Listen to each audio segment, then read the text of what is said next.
From Arrowhead to Orchard Park, this is Tables and Tailgate, your weekly Chiefs and Bills podcast. Predictions, league surprises, and more. All served with the energy of Tailgate. Grab a drink, fire up the grill, and let's talk football. Ladies and gentlemen, welcome back to Tables and Tailgates, episode 15. Listen, guys, we are a little bit late. Schedules happen like this in December. Yep. It is what it is. We're late like Josh Allen's wife. Got him. Congrats. Congratulations, Josh. We're never going to win a Super Bowl now. So there's that. Once you have kids, this will be you guys. This will be the year. You guys don't win this year, it'll never fucking happen. I'm telling you, this is the year for the Bills. We're done. Look what happened to Patrick. No, I'm kidding. Before he's still won a few. Yeah. It's week 15, episode 15. Before we get started, we just want to give a huge shout out to all the new subscribers, followers, and of course the OGs who have been riding with us from the start. You guys could have been anywhere in the world, but you've been here, right here with us every single week. And we love you guys. Best way to support the show, hit that follow button, smash that like button, subscribe, share it with your crew, and ring that bell so you never miss when new episodes drop. New content and episodes drop every Wednesday. If we can get it there. If not, just know it's going to drop on that week anywhere you get your podcast from. Hey, Buffalo gets the big dub one more time, and Kansas City is fighting for their playoff hopes this week, and all of that and more on this episode of Tables and Tailgates.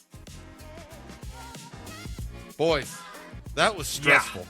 I will tell you, the Bengals-Bills game was stressful. The Chiefs game, I wanted to go to sleep and wake back up in a world like, listen, I'm a Bills fan, we know that, but I wanted to go back to sleep and wake up in a time where Kansas City wasn't fucking things up that bad. They're not bad. Look, they're not playing bad football. They're just not. They're not. It's like they get to a point where it's like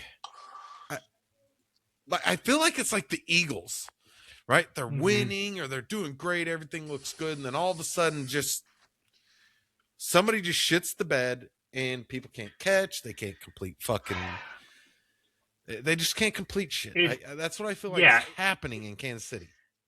I mean, I've got a lot of theories on it, but the Chiefs right now remind me of the fat guy at the buffet who's been there a while. They overate these past few years.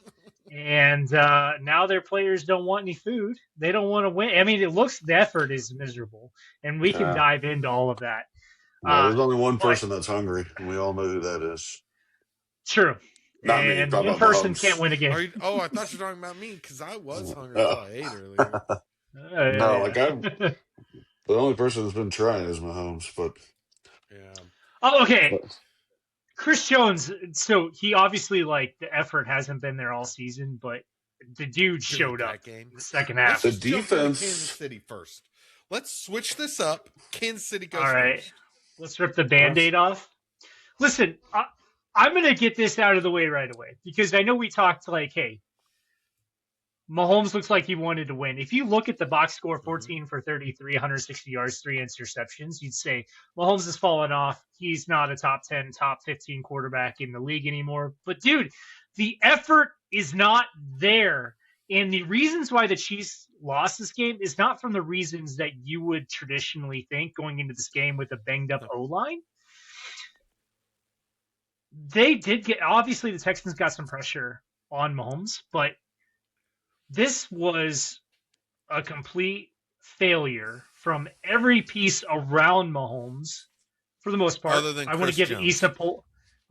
Well, on the offensive side, right? Issa Poll actually played really well for his first game. Dude, yeah, he rocked it out. He looked good. He looked he looked better than Jalen Moore. Jalen Moore played right tackle, and he was getting bullied for part of that game.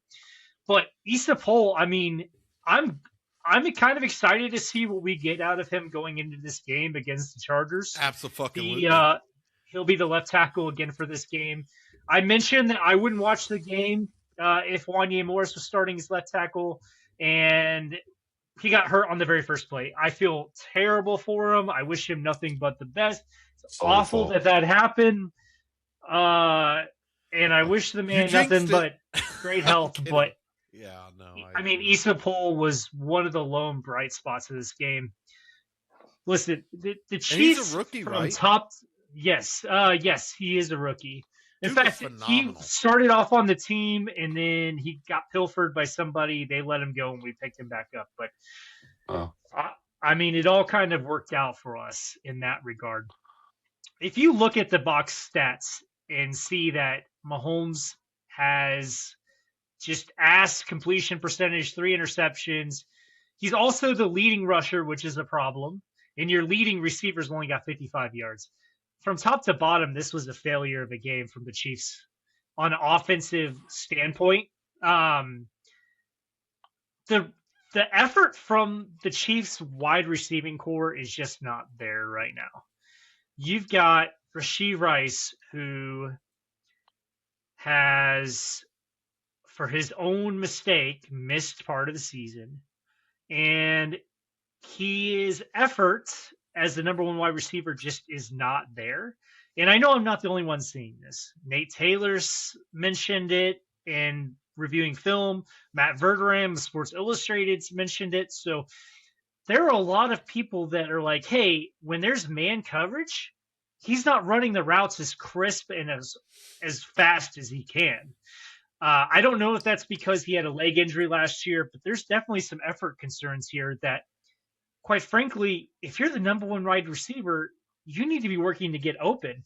Watching back some of that game, there's just no effort. There's no separation. And the unfortunate part about the Chiefs is they don't have any players that are good at contested catches. That's a failure on the front office for not drafting that specific type of player. But when you have an offensive scheme that's all about yards of separation and you're not getting those yards of separation, you're putting Mahomes in a spot where he's going to have to throw into tighter windows. And then when you have an offensive line that isn't protecting as well, so then his internal clock is fast forward, it's a recipe for disaster. You pair that with a running game that's non-existent, Pacheco is done. He's not with the Chiefs next year. He's absolutely not coming back. I don't know how anybody can watch his game film and be excited to bring him on their team as well. Kareem Hunt is on his last leg here. He's the only player getting you any sort of production. For some reason, the coaching staff doesn't want to give Rashard Smith any sort of meaningful carries. So we have no running game. I just can't put a lot of this blame on Mahomes. No. When you have players that are coming up short the whole game, and then especially in meaningful moments, looking at you, Travis Kelce, I understand why Mahomes is frustrated. He looks to me, I swear, he looks to me like someone who's been in an abusive relationship and just is like, I'm seeing these signs. I understand why he is playing the way that he is, because he can't count on anyone that isn't him on the team. Yeah. And I understand his frustration because from a coaching scheme, they're not helping him. And I'll give you an example. The Chiefs go for it on their side of the field at the 30-yard line. It's 4th and 3. in a very The still game is winnable 10-10. The game is tight at this point. Oh, yeah. Now, Wow. I'm going to defend Andy Reid to a certain extent here because the Chiefs defense was playing, they were going Super Saiyan.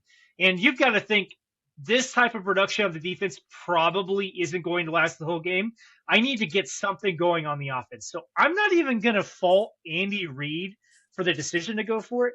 However, I will fault him for the play calling. You're telling me in that situation with an offensive line that's banged up, you don't even have a player in the backfield to help protect Mahomes? Yeah, even in a pick up the situation, slide, nothing. Yeah, you can't. So you empty out the backfield. You have Hollywood Brown go on a motion. Mahomes has to get that ball out of his hands quick. Now, he does do that, and he hits Rice in the hands, and Rice drops it.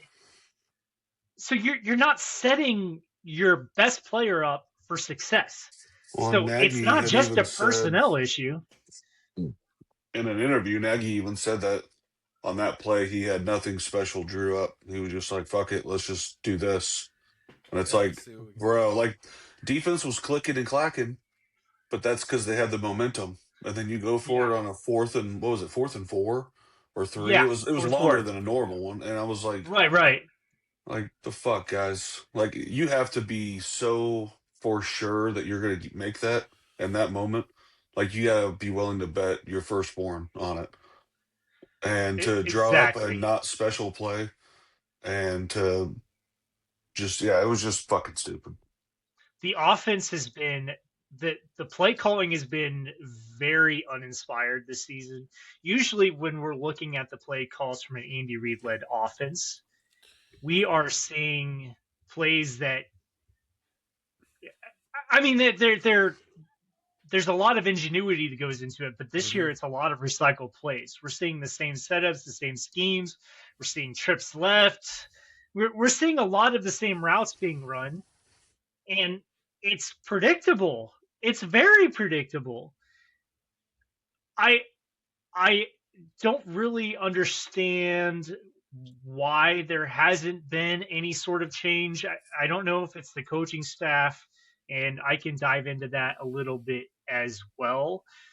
But the play call, like, again, I understand the mentality of we need to get something going on offense. And to a certain extent, I can appreciate it. This is not a typical situation where Andy Reid is aggressive. I can't recall the last time he's ever really gone for that in that part of the field. Maybe I don't know if ever. I'll have to go back and look. But in his press conference, he did say something that was really interesting to me. He said that when he's evaluating what to do in the fourth down situation, he goes off of vibes. Basically, is what he said. He was feeling it or not feeling it. And I just don't think, as the leader of the team, there just has to be more that goes into it. It's not something I want to hear from my leader that it's a feeling based sort of situation, Do you think especially it in is crucial that? moments like that. Do you think I it is don't that, or do you know. think it's like here's what my thoughts are every time Patrick and Kansas City goes for it on fourth? I think it's Patrick Mahomes saying, "Trust me, I can do it," but everybody else is failing him. It's like Oh, something Yeah. happened where people are not trusting. I don't know what it is, but do you feel it's something like that, or do you really think it's? Do you think it's well, Andy so Reid if when he says the vibe? It's like the vibe of the game, or it's how he feels Patrick and some players are playing. I think it's a lot too is like the momentum of like while they were Mm, stopped on third down, you could see if you go back to that exact play and watch it, Mahomes looks at me, he's like, "Fuck no." He's like, "No, stay off." He's like, come on, tell me the play." Oh, and they wouldn't give him And the play. no, they were gonna punt, No. it looked Yeah. like. And then Pat's like, "Fuck no, we got this." Like all the momentum, which essentially at the time was on them, because their defense was fucking keeping them in the mix. But he's just 100%. he's like, "Fuck no, like come with the play, like we got this." And Andy needs to remember he's the fucking leader of that ship, not Mahomes, and be like, "No, motherfucker, get off the field. We're gonna kick to them. Our Yeah. defense is 3 and outs all Fucking fucking killing him. second half. Like Right. let's Chris pin them way Jones went back there." Super Saiyan. Yeah, He did. but And I even mean, George Karlaftis got a sack. yeah, I think there was just some emotion that they let their emotions instead of strategies take over, and that's never a positive. Typically, it Yeah. can be, I, but it definitely can be, but I don't think that's the way to. And if listen, if it's going to be vibes based, maybe just don't say it in a press conference. Keep that to yourself. Yeah. I think it's a fundamental failure from the coaching staff altogether, and it's not even like Andy Reid. Obviously, he takes the brunt of the responsibility because he's the head coach, but we have people in positions that don't make sense to me. Like Connor Embry, if you're not familiar, he's the wide receiver coach out of, he's the wide receiver coach for the Chiefs. And if you're not familiar with him, Usually when you're talking about position coaches, you don't necessarily want to be familiar with them because you're only ever really hearing about them when they're a problem. But this man, he was the wide receiver coach for a high school in Boulder, Colorado in 2017, and then he was hired as a defensive assistant in 2019 for the Chiefs. And then he kind of worked his way up to an offensive quality control coach. And he is now the head coach. 2013, they elevated him to that position, right? The wide So receiver he coach. doesn't, yeah, exactly. And he is a relatively young guy. He's our age. My point is that he's been the wide receiver coach for 2 years now, and I can't say to any verifiable degree that he has elevated or developed any wide receiver that we have on the team. Basically, everybody that we've gotten, drafted, brought over, has regressed in some form, or hasn't progressed at all as a player, because I've not really seen any certifiable improvement from. I haven't seen anything from Rashee Rice. I haven't seen anything from Xavier Worthy. Jalen Royals was drafted by the Chiefs. Have you seen or heard from him at all? I think he's on milk cartons. The dude is disappeared, and he was like a third round draft pick. So what is this coach doing? I have no idea, but we need to think about how we are who we're staffing our coaching staff with, because this is not acceptable. This man really doesn't have any experience. I'm not really sure how he ended up as a wide receiver coach. I'm sure he's a great individual, but there's no development. Aside from that, I will say the Chiefs, though, by far can get the most out of any player, especially the older veteran wide receivers that you guys have on your squad. But I agree. I think something needs to be looked at, because the two wide receivers, I mean, with Rashee Rice and Xavier Worthy, the speedster, it's like Kansas City utilized Xavier Worthy very well, and then he got hurt when he hit Travis, and him and Travis collided. And now it's like, just run fast, straight, go by, like whatever you want to do. Like that's all they do. It's the same thing with Thornton though too. Like we used him, and then Rice came back, and they dumped him, and it's like, they dude, put him he's out a there stud. with one play to go deep, and that's it. Remember when Patrick would go back to him twice or three times and catch 2 out of 3 for like 80, 90 yards? Right. Yeah, so like that game, he had 3 targets, 2 catches for 19 yards. And I don't know, it's crazy to me that they don't find him, even on like shorter, like that 4th down play, even. I mean, he's tall for a receiver. He's 6'2". Mm. Well, he's going to get some work this week. He's a good frame guy. Yeah, with Hollywood Brown being out, we should see some more Tyquan Thornton being in the system. You need it. We do. We do not have any wide receiver that can catch something that a contested catch. We don't really have that guy right now. How Buffalo wants Keon Coleman to be, right? Yeah. Well, in my thing with Kansas City, I mean, when you look at it, not only did Patrick Mahomes have to try to play Superman, and the only thing that I will say that I feel Josh Allen beats Patrick at, and a lot of people have the argument, oh, Josh is the greatest to ever play the game. Okay, he doesn't have all. It's only you that says that. No, there's like go watch like Colin Cowherd. Go watch a lot of those guys. They all talk about it. Here's where I think Josh Allen's better than Patrick at putting on the Superman cape, because how big of a frame he is. He's just great all around. He can run great. He's got the good pass, up short. But other than that, Patrick had to try to go Super Saiyan. I mean, 14 of 33, probably the worst the worst completion percent. Is that all on him? No, absolutely not. But to be to lead the rushing, 7 carries, 59 yards. and then Xavier Worthy had 3 for 55. Was your leading receiver? Yeah. It's a problem. It's a problem all the way around. And like I know nobody we wants to talked a help little him. bit about I know we talked about the running backs, but the running back room is the worst in the NFL. And I don't even think it's close. And they try to run these RPOs. Defenses know you're not going to run the ball. They know you can't. You know. Yeah. You're not playing Buffalo. Calm down. If you're there's playing never Buffalo, run. right. And Andy Reid has always shown a reluctance to run the ball. He loves throwing the ball, and I get it. I mean, when you're playing Madden, that's the more fun play, but this is not the video games. Like we have to, like I said before, we've got to keep defenses honest, and we're not doing that. So there's a lot of issues, not just with the coaching staff on the offensive side, but Dave Tobe with the special teams. There's a lot of issues there.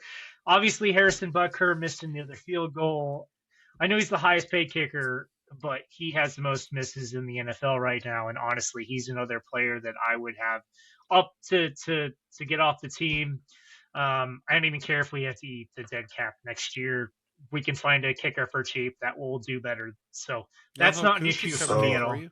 So for he can kick the ground. Harrison Butker being the highest paid kicker, his field goal percentage is tied for 25th of kickers. His extra point percentage, which is almost always, I mean, I know it's farther back now, but it's still like, it should be a for sure thing, is 87.9, which is ranked 36th. There's 32 fucking teams. Damn. Yeah. Don't do him dirty. He does have the 8th longest field goal at 59. And he's scored 95 points, which is ranked 13th amongst kickers. That's wild. That's crazy. It's a problem. From the defense, I mean, obviously, like Chris Jones played a hell of a second half. George Karlaftis got a sack. Trent McDuffie getting injured sucks. Obviously, like he hyperextended the knee. But the one thing I'm kind of like struggling with, and I've watched that play a few times where he gets injured, is he's trying to get in a position to make a play for the ball, but he gets there. He gets there, but doesn't make a play for the ball. He's kind of like, the Joker's like, I'm just a wild dog. I'm trying to catch a car, and I don't know if I catch the car. Well, that's what Trent McDuffie did. He caught the car and then was just like, I don't know what I'm supposed to do from here. And then got injured. So I love Trent McDuffie. I think he's a great player. I don't think the Chiefs pay him. I think he's probably going to be off the team or traded next year. But I think Noah Williams is a fantastic player. So I'm excited to see what the young secondary does. There just has to be a lot of changes all the way around. We just can't do let's run it back. Let's get the boys back in town. So there needs to be fundamental changes in the linebacking core. There needs to be changes on the defensive line. That's the biggest position of need going to the offseason. I see a lot of national media talk about, Kansas City doesn't have a great offensive line. Honestly, if that's your fucking position, you're a lazy fucking sports writer. You're just kind of piggybacking what off everybody else said. Isapol played well. Kingsley Suamataia, since he's been left guard. Yeah, he played really well. NFL game ever. Yeah, he played extremely well. I'm excited to see what he minus I agree with you, and I think those lazy sports writers need to go away, because you look at it like this, you realize he played against the best, one of the top 5 edge rushers in the NFL right now. The only thing is, usually your first game in, nobody knows, you're an unknown. Nobody has tape on you. They don't know what your tendencies are.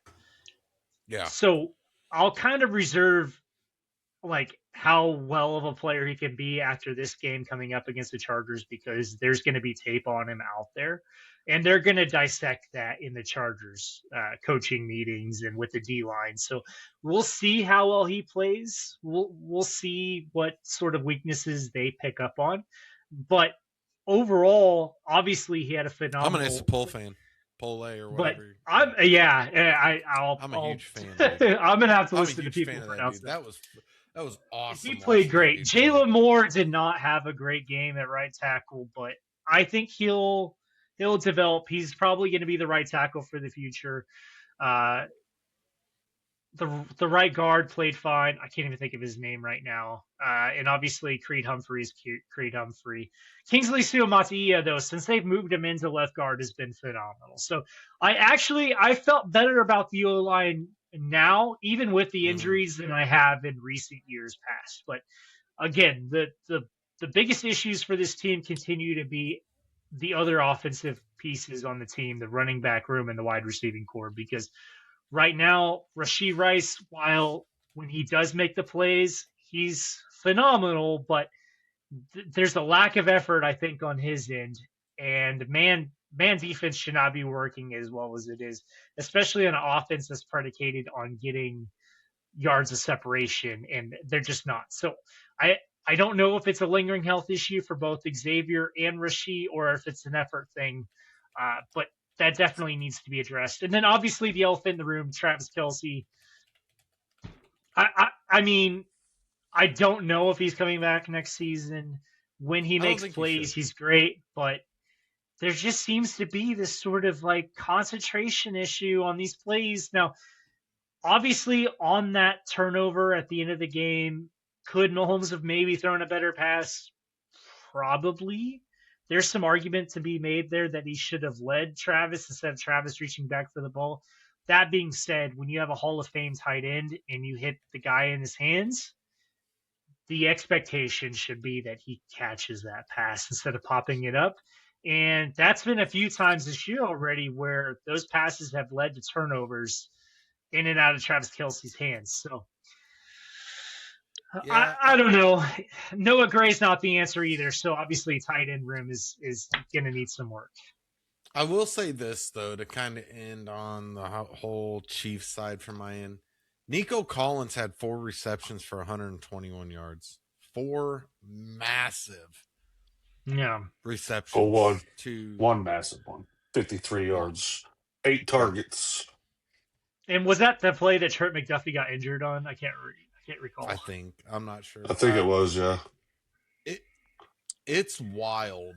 And here's where I was kind of going with that. Here's what I'm thinking that's kind of happened with the NFL. Buffalo, Kansas City, Philadelphia, and the Ravens have been so fixated on each other all year for the past 5-6 years that we have not looked at. I feel like the NFL this year has caught up and is passing Buffalo, Kansas City, the Eagles, and the Ravens. And it's bad. They're so far ahead. It's unreal. Yeah. So it's, I don't know. If I had to sum up the season so far, and honestly, you could sum up the season with this game against the Texans, it was a microcosm of everything that has gone wrong for the Chiefs, from discipline mistakes to personnel blunders to everything from the draft. Everything you could think of, all of that came to light in this one particular game for Kansas City.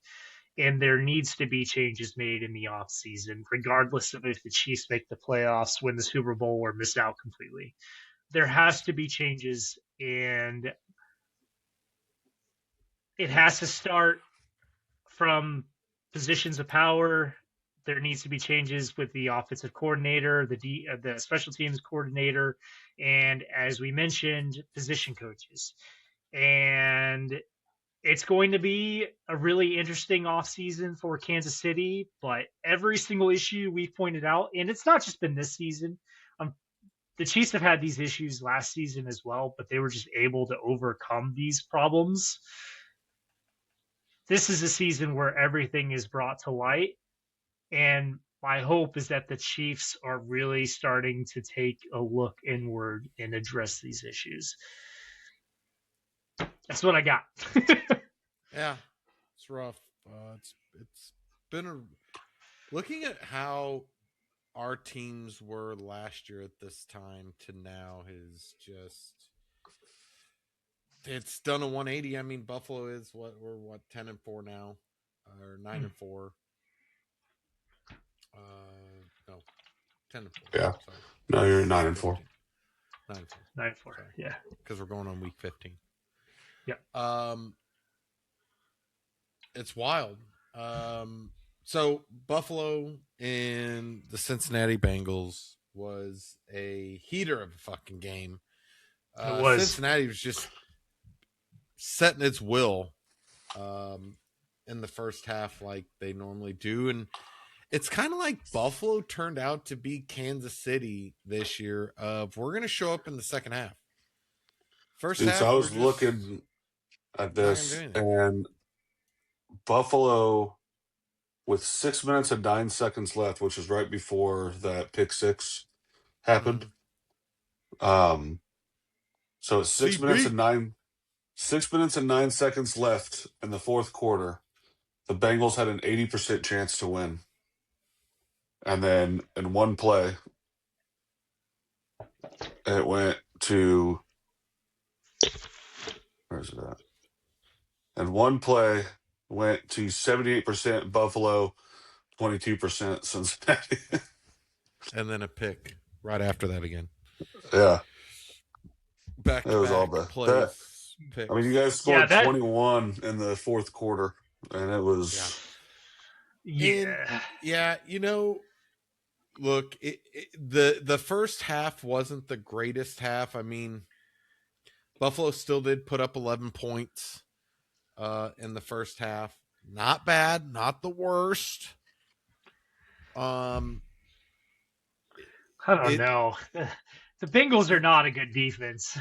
No, but they're a really great offense. Yeah. With Joe Burrow. They're not Yeah, bad. and they got all the moving parts there. Yeah, I watched a interview. I can't remember who it was. It wasn't even a Bills player. I can't remember who it was saying when we go and play these in conference or divisional teams that we play and struggle with a lot, he goes, their records and their offense or defense is not what you guys think they are because of their schedule. Like you guys look at, or not schedule, sorry, their whatever their standings are, right? If they're 4-9, or if they're 9-4, or if they're 11-1, whatever it is. He's like, you don't look at how, like, we break down tape and see where they miss. And when you look at Kansas City, and this, I can't remember who the hell it was. I'm going to look it up again. If you look at Kansas City, 2 plays change the whole entire game. 1 play changes a whole entire landscape of a game. Kansas City loses by points, by seconds. We talk about this every week. But I will say this. Josh it's like the guy is superhuman. Like if you watched what that man did in the fourth, like let's just look at the fourth quarter. 6 minutes left where we put up 21 points. 21 of our 39 points came in the fourth quarter. And 2 of those were Josh Allen. Or well, a lot of them. I mean, he went 22 of 28, 251 yards and 3 touchdowns. James Cook carried it 18 times for 80 yards. Dawson Knox had 6 receptions for 93 yards. We said it. Cincinnati has a problem guarding tight ends. They said it in the live thing a lot. They have a problem with tight ends. You have to find the soft spots. Josh wasn't forcing anything. He's starting to get back to take what they give us, like in the beginning of the year when we were seeing great complimentary football. But again, Buffalo. Here's where the 2 things that I kind of want to say about this game and where it was. We didn't have our offensive line was battered up. We've been injured. We're getting a lot of players back. A lot of players are coming back, which is great. Not all the starters. We have quite a few guys that had season-ending injuries this year. But look at the offensive line being damaged and battered up as it was, and coming out there and some of the defense being battered up in what they did. Christian Benford. I'm going to start with this and just say Christian fucking Benford is a dog. The past 2 games, this man has had, I think, 3 picks, 4 picks, or 2 picks in the past 2 games. Game-changing plays in the past 4. They say everybody on the team, I've listened to everybody, and everybody says it. It's how he game plans. It's like he takes pictures of his notes on his phone. They're like, you have the notes in your hand. Why? And he goes, I need them all over the place, no matter where I'm at. If I'm in the bathroom, if I'm doing this, right? Like that's the way they feel that man is. Buffalo had this, everybody had this huge concern that of Buffalo and the run defense, right? Our run defense was dead last, 32nd in the NFL against the run all year. We're now 28th. The past few, and we've jumped because of these last few games. We're 28th. We allow 135.2 yards per game. It's what we average. We've gotten way better with who we have sitting out there. And actually, so Dorian Williams, I think, with one of them, but Shaq Thompson is been magnificent against the run. Shaq Thompson's a veteran, and this guy, he ain't a rookie. He's been in the league for quite a while. I think he's gone. I think this is year 11. Has been phenomenal this year. Joey Bosa, when he's been out there, has been really healthy against the pass. A lot of people contributed Buffalo early on and throughout the year that we were going to have a problem in the pass, right? Buffalo's not great at running. They're already going to suck at their pass defense is going to be the worst that we've seen in 5 years. So a lot of people have been saying that, right? And their run's so terrible too. Like their defense is just going to give up all these points and the offense is going to have to pick up. I get that. Yes, we do. Buffalo has to put up 30, 35 points or they're going to lose. Like that's just what it is. It's the nature of where I feel Buffalo, Kansas City, Philadelphia, and the Ravens, and even put a couple more teams up there are at. We've been fighting each other to get Super Bowls because nobody else has been close. No one's even been close. And now all of a sudden it's like, oh fuck. Look at all these other teams we got. We've got fucking like Jacksonville, Denver, New England, Seattle, Houston playing great. Indianapolis now has to go get 44-year-old off the couch to come play. But first grandpa in NFL history. Yeah, older than his coach. Older, his son is older than the tight end that's playing. That's wild. Take that one. But here's where I want to say Buffalo's phenomenal. Pass defense. We are second in the league in pass defense, allowing on average 171.8 yards a game. Guess who the number 1 team is? Cleveland. And then Houston, Minnesota. You know Chargers, why? New Orleans, Green Bay. Because Myles Garrett is a robot. Sacking everybody and their mother. He's an absolute machine. Dude's it's too bad he just decided to waste his Hall of Fame career in fucking Cleveland. No shit. Like, imagine if he was in Kansas City, Buffalo, hell, Houston. Dude, I mean, anywhere. To get him out of the AFC, like, could you imagine him and Micah Parsons on the Packers? Holy fuck. That would have been fucking nuts. I wouldn't want to. Oh, me neither. But I will say with the Cincy game, Buffalo needs to, like, the third down defense needs to pick it up. You've got to get off the field on third downs. You cannot allow people to continuously time game after game after game pick up third downs. That's what's going to kill you. Turnovers are starting to get better. Look, if you don't turn the ball over, you got a better chance to win. But that's what won you the game. I mean, without those turnovers, I think the Eagles might you don't want probably to win turn that. over. You do want the turnover, but you Yeah. don't want to turn it over. I was happy to see Josh put that cape on like he did last year. Finally, put it back on and go do something with it. Was phenomenal. So it was great to get to see that. Defense is starting to look healthier. We've got to lock it in though, dude. We can't let teams keep putting up 30 points and expect to win. Can't do it.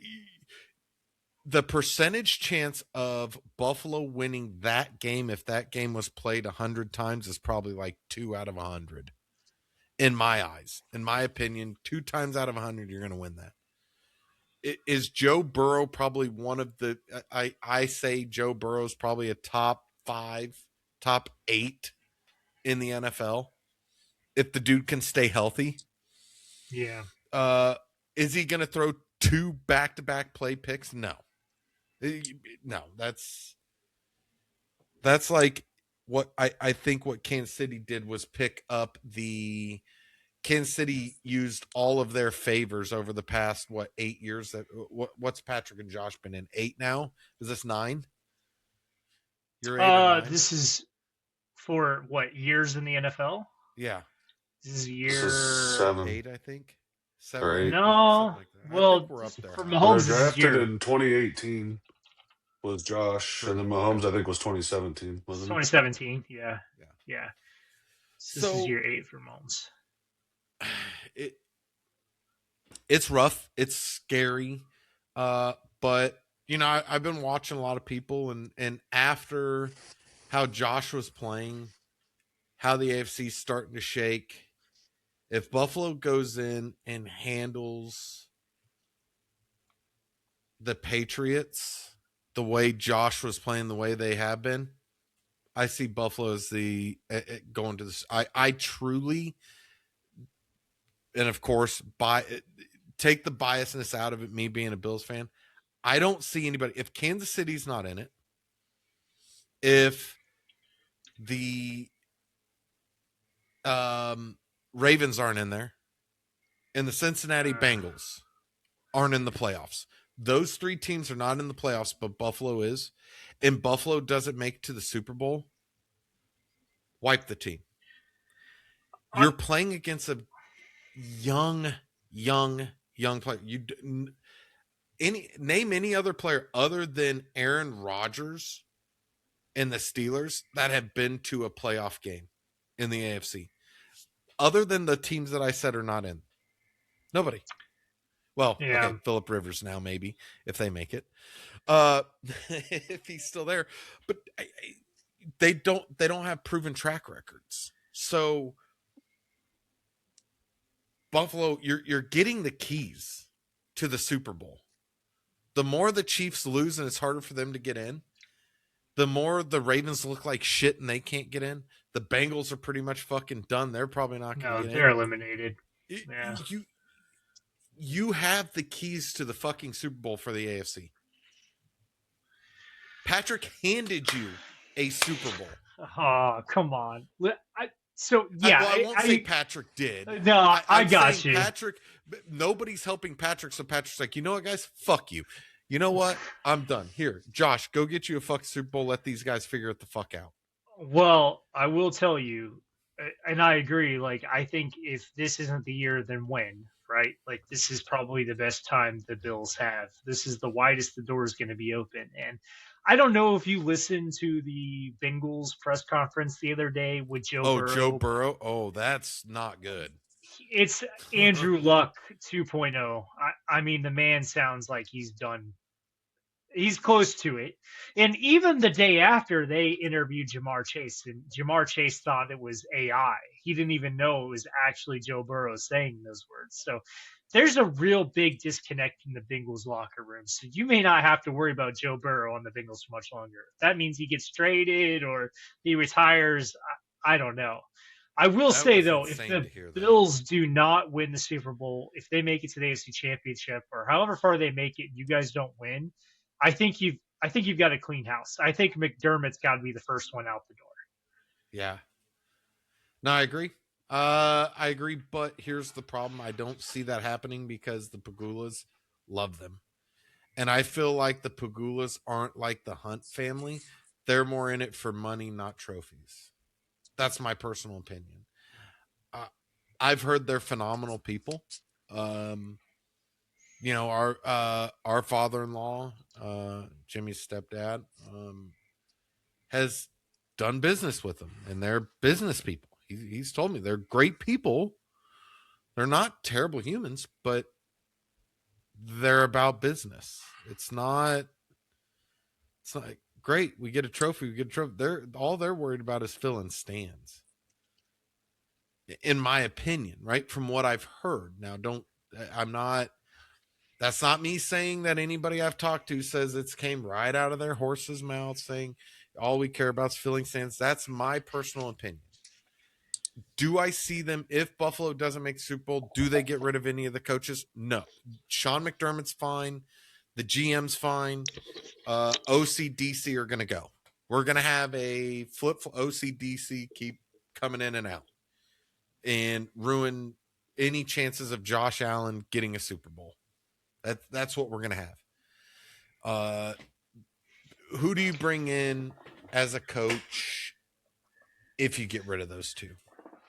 I don't know. There's got to be somebody out there though. But do you really? I mean, do you really want another generation of Dan Marino? Because that's what No. Josh Allen's That's going to what go we're down doing. as. Yeah. Great, you made it in the Pro Football Hall of Fame, but guess what?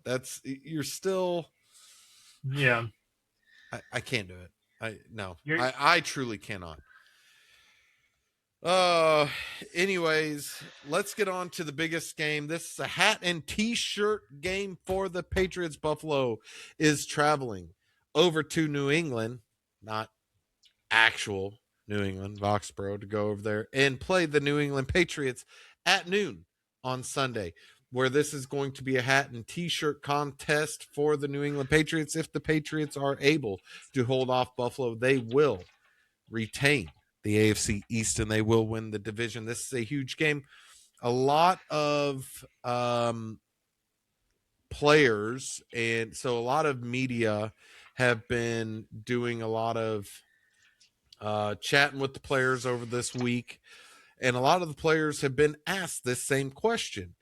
This is a huge hat and t-shirt for the Patriots. If they win, they're going to take the AFC East. How do you guys feel about that? Da, da, da, da, da. I will tell you, I don't know if these dudes are trained actors at times, but I will say this. Like Christian Benford, for one, and I can't remember the other guy. I have to go back and look at it. I can't remember who it was. It may have been like Taron Johnson, or like I could see like James Cook maybe saying this, or Josh Palmer, whoever it was. Oh, I didn't even know. So if they win, they win the AFCs. Like, come on, dude. Like the way, I swear to God, Christian Benford, I can truly believe, totally does not know. The man just look like he's like zoned in. Like all I care about is killing the guy in front of me. Like that's all he cares about, the game he's playing, not what the standings are. It's one game at a time. Like I think that's how Buffalo is looking at this shit. It's very eerie to see these players the way they say it. Like I would be all over knowing exactly what's at stake. How is this game not Sunday Night Football, by the way? I don't understand. That's what I'm saying. Couldn't flex out the Viking Cowboys. It was either this or Colts and Seahawks only for the memes. But I do believe they flexed it to noon though, didn't they? I think this is one of the games. Maybe if you guys know, put it down in the comments. But I think they did flex this one to noon from a 3:25. Crazy, but this should be a Sunday night game. There's no other game that's playing that other than Kansas City that is fighting to be in the playoffs, right? Yeah. The only other game, like I said, that I think would be even just funny would just be Colts Seahawks, because watching Philip Rivers go up against the top defenses, do you think he's would going be to start? Absolutely. I don't know who they. I don't know who else they have. It's gonna be great. I don't know. I don't know They who got they got Uncle Rico. Yeah, I think it'd I be don't. They got awesome if he starts. dude. It'd be. I I think will he watch is that game. starting. I If think he's not, it'd be starting. Dude, that'd be Riley so Leonard, great. Yeah, Uncle Rico. which that's who Riley Leonard is. I don't know. I was just Bro. saying, like, I don't know who he is, so he's got to be an Uncle Rico. If you put Riley Leonard in a lineup and asked me to point him out, I don't think I could do it. I wouldn't either if I wasn't know what he looking on the looks like. computer right now. I have no idea what this man looks like. He plays in the NFL. Yeah, I don't know him, dog. I don't know. He was a 6th-round pick this last year for Notre Dame. He is Oh, okay. looks like he's Jesus. played one game. He went 18 for 31, 145 and an interception. So pretty good. Yeah, Okay. Ugh. Maybe he's Well, not an so Uncle Rico. I think this is definitely the game of the week. Patriots Bills. I think it's a great matchup. I have my thoughts on the game. I think it's going to be a very physical line of scrimmage type of game. If I'm the Patriots, I'm thinking I'm going to do everything I can to stop James Cook because, as we've talked about in the past, Bills kind of have the same wide receiving core issues that the Chiefs do. They may not be as talented as the Chiefs wide receiving core, but their talent. I mean, but the drive is certainly there from that end. I would say they give better effort than the Chiefs wide receiving core does. So that definitely makes up the ground. But I think if you're the Patriots, I'm going all in on stopping James Cook this week. And I think if the Patriots are successful with that, they've got a formula to win the game. But what are your thoughts? What's kind of the key Yeah. matchups for you? Well, so let me look back at. So it looks like they did do great at stopping Cook. When they played last time, Cook had 15 carries for 49 yards. Josh Yeah, Allen Yeah, I was the think that's the leading key to the rusher. game. Josh Allen had 9 carries for 53. and look, New England's number 3 in the NFL when it comes to the run. Right, they've allowed on average 89.5 yards. Now, with that said, I will say the Patriots edge rusher, whoever their big edge rusher, God, I'm just saying his name in my head because this is what I wanted to start with. Fuck, is injured. He's about Spillane. Had a knee injury. No. God dang it! I'm gonna have to look it up now. Is Milton Williams. Let's see here. Injuries. Landry, Harold Landry. Harold Landry. Yeah, Harold Landry is For the injured. Patriots? Patriots, yeah. Well, they have a running back out. Oh, Milton Williams. Robert Spillane, and I think Harold Landry. Or Isaiah Iton. Harold Landry.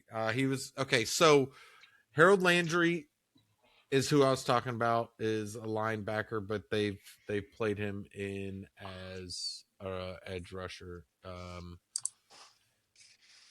His knee. He was limited Wednesday. Didn't participate Thursday. Was full practice Friday, which is walkthrough. He doesn't carry an injury designation. That's something to look forward to. Robert Spillane, as well as a linebacker, is questionable to play. I don't think he will. So those are some huge things that you need to look at. Is definitely that linebacker position. When it comes like Buffalo against New England, I think Buffalo is, and here's my thing. I think I'm with a lot of the sports media. I think Buffalo is going to fucking kick the dog shit out of the Patriots. When we look at it, the Patriots are 11-2, yes, but when you look at the teams that they've actually beat, they're like 10-44 or some shit, some crazy. If you look at strength of schedule from week 1 to now, the Patriots teams they've beaten are like, I don't know, I think it's actually like 12-28 or something. It's something crazy like that. They caught Buffalo in a bad spot, right? I for one thought that was going to be the trap game for Buffalo. Drake May's playing great, phenomenal player. The Patriots going to come out passing. That's what they do. They've got Stephon Diggs. They've got no shoes hanging out over there, and those guys are just going to get open. They're going to get catches. If Christian Benford's ready to go and play, Christian Benford did have from Thursday's practice, he got stepped on. He had a boot or a toe, like a shoe, like a boot shoe type thing. It's like kind of just like a little shoe to protect it. Kind of hurt his toe. He's questionable. And Josh Palmer's questionable. And TB is with his elbow. He has a big old wrap on it. I think TB will be good to go, especially if Christian Benford's not. Josh Palmer, I'm fucking done with the dude. You can't stay healthy. The best ability is availability, and obviously you can't stay available. Get the fuck out of the NFL. Your one job, just like, and I even wrote this back to McCall Hardman. No bullshit on X. He said, number one, fast. But I bet I could get him or something like that. Like, let me have a shot. And I said, you need to focus more on getting back to playing and not who's faster. Football's, I don't care how fast you are. You can have the fastest 40 in the world. You can be the best at running. The fastest person in the world running does not mean fucking shit on the NFL field. Don't care. Look at the Chiefs right now. Two phenomenal players that could beat you vertically, and they're not beating nothing but their own dicks and selves. Like, shut up with that. Cool. You're fast in the 40. So is I Show Speed or whatever, the YouTube TikToker guy or whatever, Twitch dude or whatever he is, right? He's fast too. I bet he could beat you. It don't mean nothing. The best ability is availability. If you can't play football, get the hell out of here. Go away. Get yourself right. Josh Palmer still isn't right. Sean McDermott this week said he's just not where he needs to be. His body's just not right. What are you doing? Eating fucking Twinkies? Eating ho-hos? You have a job to do, dude. You get paid more than anyone else in this world. Millions and millions of football players like this in this caliber get paid millions and millions of dollars to do a fucking job, and they don't do their job because they're injured. Because you care more about the money you're getting. Oh, I got all this money. I want to go do this. Go do it. Go sit at the club. I'll see you at the fucking 9 to 5 when you fuck off all your money. God, that shit pissed me off. Anyways, I had to get that out because I'm tired of all these fucking stupid soft tissue injuries that we're seeing. Get yourself better, dude. You have a job. Like, I'm telling you, if somebody came to me and said, Tom, I'm going to give you $20 million over the next 5 years, guaranteed. All I need you to do is play every game of football at a high level, at the highest level you can. Dude, I'm telling you what, you give me an off season, I'm coming in there like a Greek god. And I will be the first one there and the last one to leave. Because I'll tell my wife and family, in 5 years, we're never going to have to worry about money again. 4 years, we'll never have to worry about, we're good. Give me 5 years of my whole entire life, and we're good for the rest of our lives. 5 years. You blink and that shit's over. Anyways, I had to go on that rant. I've been wanting to for so long. Buffalo's defense, though, if Christian Benford isn't able to go, God forbid, and TB doesn't get to go, we'll bring some guys up. But Joey Bosa's great, good to go. Cole Bishop and his calf. Again, Sean McDermott said all that was just a little bit of tightness and a little bit happening during the game. Spencer Brown's good to go. Dalton Kincaid, Dawson Knox. Mitch Trubisky was down sick with an illness, but back up, we're good.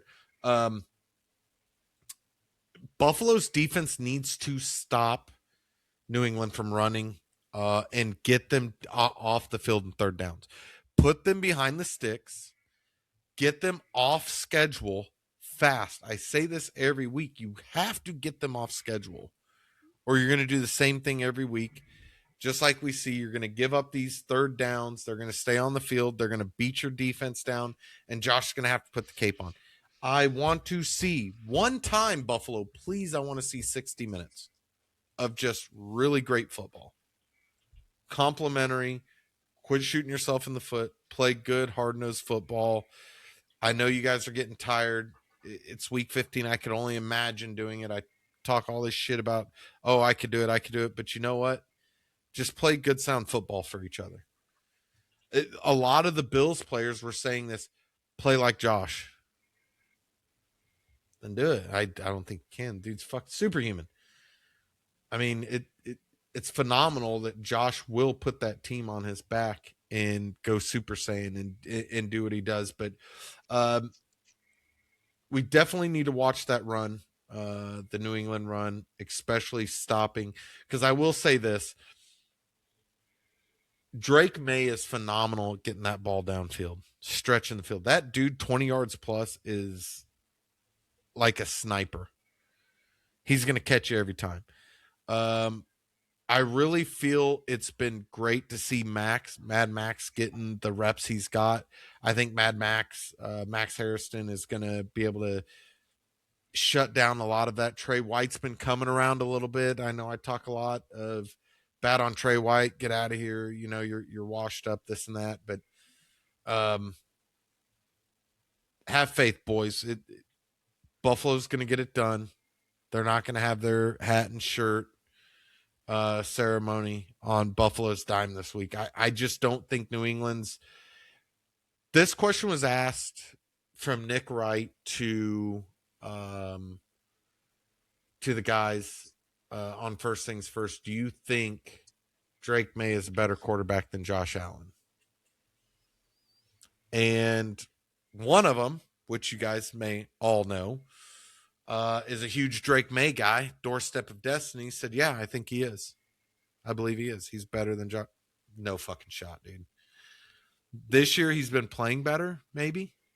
But then they said, well, do you think he's better than Patrick Mahomes? And guess what he says? Oh, no, he's not better than Patrick. Excuse me, Josh is fucking killing Patrick this year. Fucking dog walking him. Statistics Where's wise? it at? Yeah. Fucking dog walking the dude. Well, let's see here.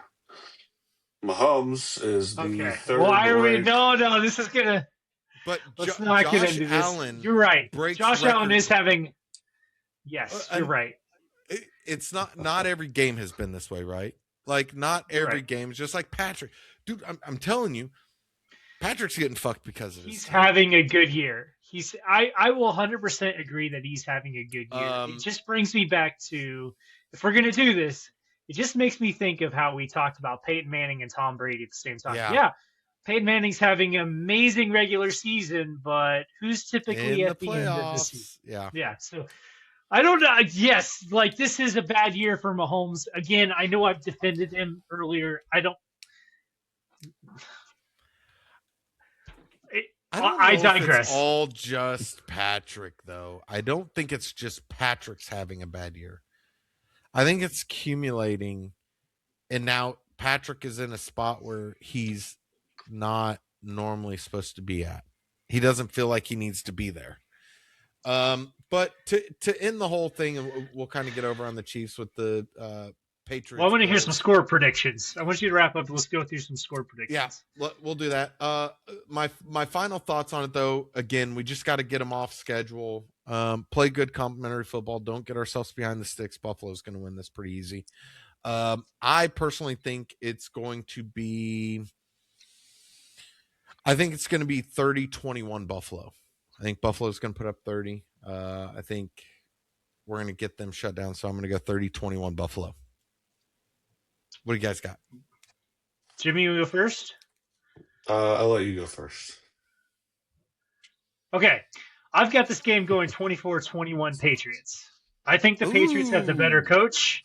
I think they have the better scheme. I really like what they're doing on the defensive side of the ball. I think the key to this game is, and I think I'm not convinced the Bills are a great team this year. And I think part of it is that I think so much of it doesn't run through Josh Allen, it runs through Cook.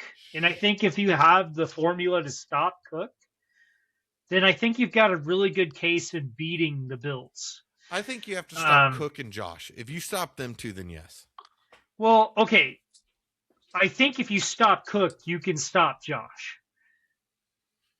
Because the wide receiving core for the Bills is not enough to make up the difference. I can agree. I'll agree with you on that for this year. So no, that's I good. I think that's a good take. Now, I might have picked the Bills going into this game if it also hadn't been for the Patriots are coming out of the bye.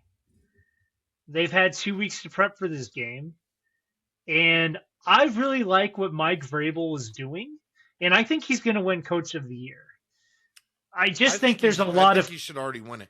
Regardless if he wins or loses against Buffalo and what they do, I think he should have Coach of the Year. It comes down to him. I think it's most likely him. It depends on what happens with the Seahawks the rest of the season. I think if the Seahawks win that division, I think there's a chance that their coach wins that Coach of the Year. But I just think on paper, overall, I think the Patriots have the better roster, and I like their coach a little bit more. I don't think Drake May is better than Josh Allen. I think anyone who's saying that is stupid. I do think the rest of the team is constructed better. So I'm going with the Patriots in this game. And unfortunately, as a Chiefs fan, my hopes for the playoffs, the Patriots have to be fighting for the 1 seed all the way toward the end because the Broncos then need to win games. That will go into the whole different thing I'll talk about with the Chiefs against the Chargers. But as a Chiefs fan, you kind of have to root for the Patriots in this game as well. Yeah, taking that out of it, I think the Patriots are the better team. Timmy, what do you got? Well, I have the one. I have what I kind of hope happens, and I got what I think's going to happen. So I think Buffalo. What you think is going to happen is that the Bills. I think the Bills will end up winning, and I think it will be a very much closer game than what Tom thinks. As for a score, I mean, maybe like 31-28 Bills. And I think it will come down to like a last-second field goal because I think Josh does good in the same aspect of like Mahomes when shit hits the fan and like you have to win. And they know that if they lose this game, like while it doesn't kick them out of the playoffs or anything like that, but it doesn't let them have a chance at their division. So I feel they'll kind of come to play for that. But I think you can pretty much go either way. Same score, just flip-flopped, but I think that the Bills will win 31-28. Nice. Okay. So that's coming from a Chiefs fan that needs Buffalo to. Yeah, I mean, I would like for Buffalo to lose and the Chiefs win, so I could just have one victory Monday when we do this shit. But and I've been trying to give us both a fucking victory Monday for like 4 weeks. Yeah, and one of our that's the reason why. Sorry. Let's get into Kansas City. Kansas City has a huge game against the Chargers, right? At home. And is this a noon game or a 3:25 window? It is a noon game. Noon game, okay. I'm actually happy about it. We're going to have to split screen this bad boy. Yeah. Chiefs coming into this game with a few injuries. Obviously, Wande Morris probably done for the year. Juwan Taylor is going to be out. So look for the same exact offensive lineman setup. I know they talked a little bit about Trey Smith coming into this game. It looks like he will be out as well. And then Hollywood Brown is on the NIR list, so he has a personal reason for being out. He will be out, so we'll look to see for more Tyquan Thornton. And on the other side of that, the Chargers have a lot of injuries coming into this game. They've got Darius Davis, wide receiver. He's out Troy Dye, he's questionable. Quentin Johnston, questionable. Khalil Mack, questionable. Elijah Molden, doubtful. Trey Pipkins, which is the big one, he's doubtful. He probably won't be in this game. There's a lot of injuries on the Chargers side of the ball.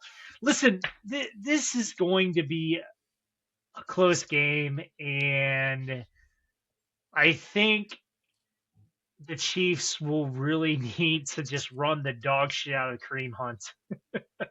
That's what I think. I want to, before I really kind of dive into this game, Jimmy, I don't know if you know, but do you know what the scenario is for the Chiefs to get into the playoffs? Huh. Yeah.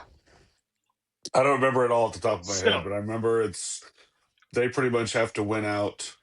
The Chargers have yes. to lose this game, obviously, plus I think one or two more. Yes. Oh God, what else was it? The Broncos, Broncos pretty much have to lose So out. But the only good thing, no, really, no, like no. this, So actually, we should be rooting for the Broncos.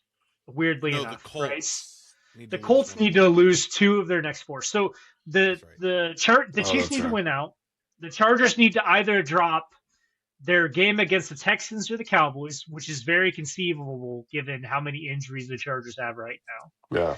And the Colts And need to drop 2 of their last 4. they play And the I don't. Seahawks, 49ers, Jaguars, and Texans. So better for Yeah, so us. they play like the top Good like teams. 11. Yeah. Yeah, defenses. I mean, that's a gauntlet for Philip Rivers, Yeah. who I don't expect is going to remain. I mean, I hope he's gonna play, but it's hard for me to imagine he remains healthy, given Yeah. that defensive lines he's playing against. So the Chiefs are they're 14% odds to make the playoffs. The weirdest thing though is that if you told me scenario A is the Chargers lose to either the Cowboys or the Texans, and then they have to lose to the Broncos, you go, that's very plausible. I can totally see that happening. I think that's probably what's going to happen. And then you go, okay, so the other part of that is that the Colts need to lose 2 out of the next 4. With Philip Rivers as quarterback, I 100% expect that to happen. And then the Ravens and the Dolphins can't win out. I don't think that's going to happen. So you go, okay, all of these scenarios are extremely possible. Extremely possible. So then you go, okay, so what's the other part of it? The Chiefs have to win out. And that's the part that sucks, is that the Chiefs have to win out. And that's the part I'm finding the hardest to believe. The Chiefs have a home game against the Chargers. Their 2 road opponents are the Raiders and the Titans. Easy games. Let's just chalk those up wins. And then their last home game is the Christmas night game against the Broncos. So 2 divisional opponents in your house. Teams of the past, we go, the Chiefs have got this. So if the old Chiefs show up, then there's a very real chance they make the playoffs as a 7th seed.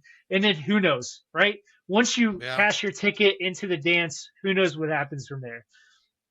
That being said, this coming up game is obviously the biggest one of the season, and I'm kind of at an impasse here, where I think if the Chiefs lose this, you get a better draft position. The Chiefs need defensive line help. You're not really going to find defensive line help out of the top 15 in the first round typically anyway, so that would set them up for success if they lose out.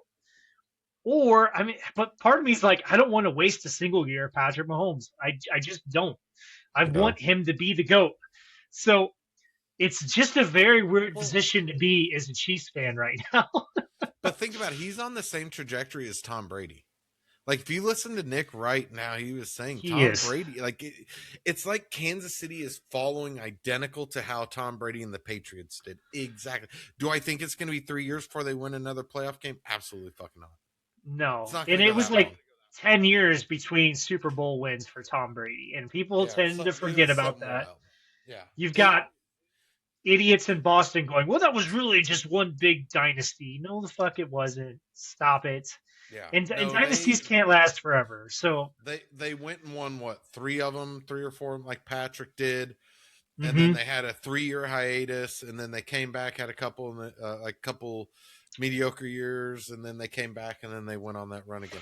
Look up Nick Wright's First Things First, where he's talking about Patrick and Tom Brady, and you'll see. Yeah. You're not All gonna right, get, you're so not going to get the same thing. They're not going to go 3 years. so predictions.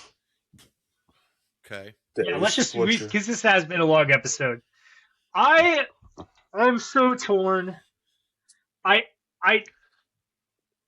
as a Chiefs fan, I want the Chiefs to lose this game because I want them to look in the mirror and make fundamental changes. As a Patrick Mahomes fan, I want them to win this game. And right now, if you look at the sports books, the Chiefs are favored by 5.5 points, which is absolutely crazy because if you've watched Chiefs games lately, you wouldn't come to that conclusion. Well, I just think Mahomes has never lost 3 games back to back to back in his career in a row. And I just think that the Chiefs can win this game for that reason. I'm actually going to have a very similar score prediction. I think the Chiefs pull it off. I'm going to go 24-21 Chiefs, and I don't really have a great reason for that. Honestly, like I really should be picking against them, but I just and the God, the coaches just sound so defeated. It just is not a pretty sight, but I just can't count them out until they're out. I just can't do it yet. What do you got, Jimmy? I'm thinking that this is like a big redemption game because I think that they started the season like, yeah, they got fucking annihilated in the Super Bowl in a very ugly fashion, but they're always sitting on the top of their throne no matter what because everyone knows they're going to get back to that spot.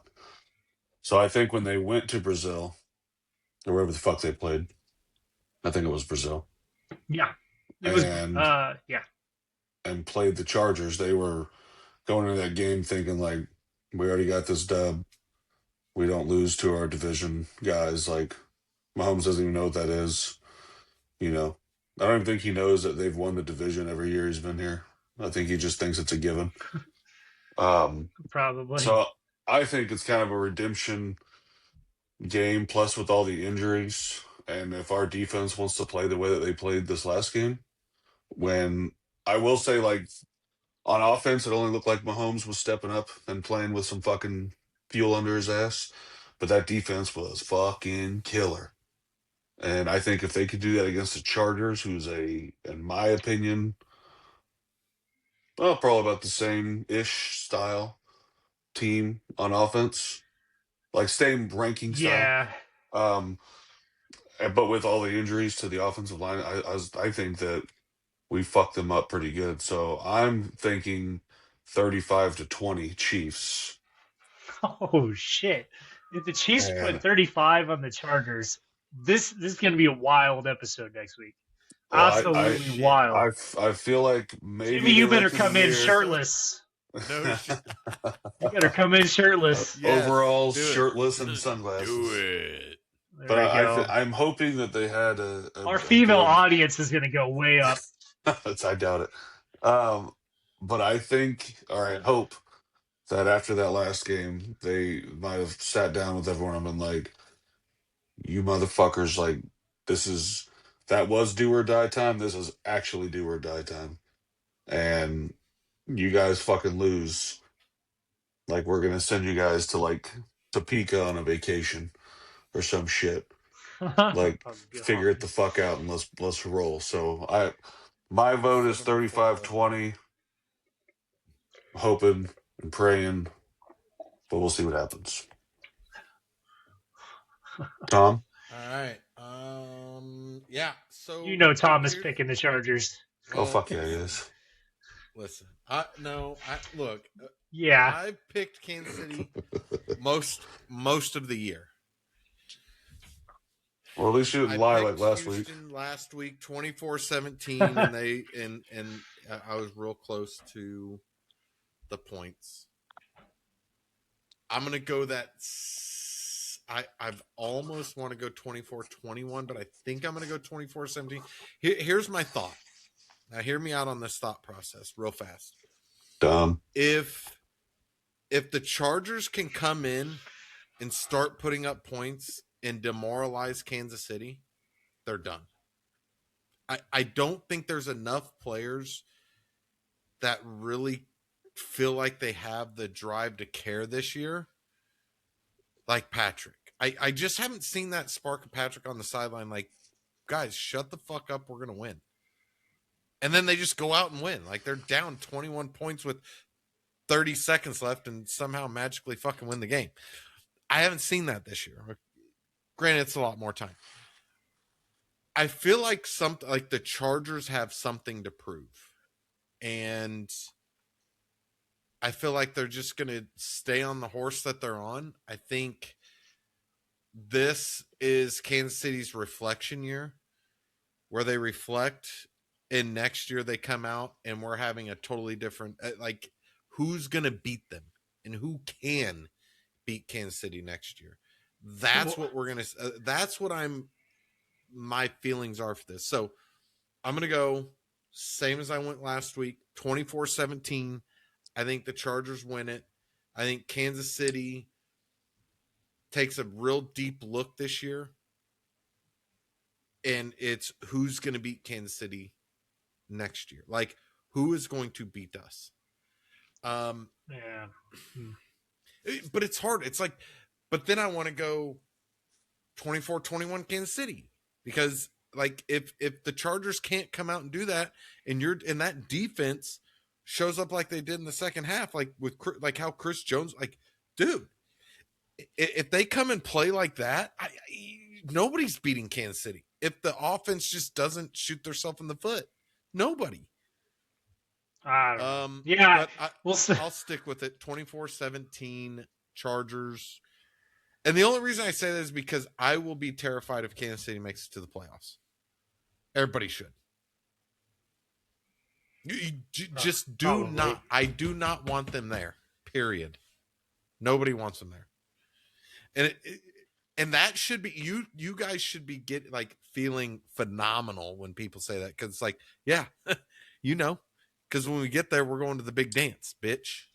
We're gonna end your season. Nobody else. That's what Kansas City is to me. That's why I want the Chargers to win. Yeah. Well, if the Chiefs lose, I don't know who I'm going to be rooting for. It's going to be weird. I'll tell you what. If I could, gosh, you know what the Chiefs are missing right now? No, you have to. Oh God, if no. Chiefs are out, you have. You're to. right. I'll root for a Buffalo. player. I'll root for a quarterback whose name starts with J and has a hot piece that he's with, and his name is Justin Herbert. Madison Beer is super fucking hot. And you know what the funny thing is? I knew you were gonna do that. You know what? And the funny thing is that like I don't have to hear any shit from a Chargers fan, because I've never met a Chargers fan in real life, so I don't even know that they really exist. They've got the one Asian chick. We were in LA and I didn't even meet a single Chargers fan. Man, they're few and far between. I will tell you, I went back and revisited the draft, and I think they've really hit on Joshua Simmons. But dude, the player I wanted the most has been killing it, and today's his birthday, and he's a Mizzou Tiger. And I gotta say, bro, I don't know if you guys watched the Bears-Packers game, but Luther Burden just being a dog and walking up to that Packers cornerback and putting his hand right in his throat. Chiefs need a fucking player like that. We need a player who has some fight, bro. When Rashid Rice got fucking just mollywopped out there on the field, I would have been fighting. Out of him. And everybody, it's funny because if you hit a Texans player, no ring is ever going to come out of them. But I get it because we're super, but that's beside the point. But listen, we don't have very many dogs on our team that's willing to fight, and we don't have any of them on. So I'm telling you, man, dude, I wanted Luther Burden. Man, I have dreams about how fucking well he'd be playing for the Chiefs right now. Because that guy's a fucking Yeah, because dog. your team doesn't have the fighters. Your team has the guys that do the hit and run. No, we got race car drivers. That's who we got, bro. We got fucking. Speaking of which, We got players who Did do you- jail time in the off season. did you hear, real quick before we finish, did you hear the player that when he is no longer incarcerated has requested that he will play for the Chiefs for a league minimum, anything just so he can play football again? Do you know who that person is? What, Ruggs? Henry Ruggs? Ruggs.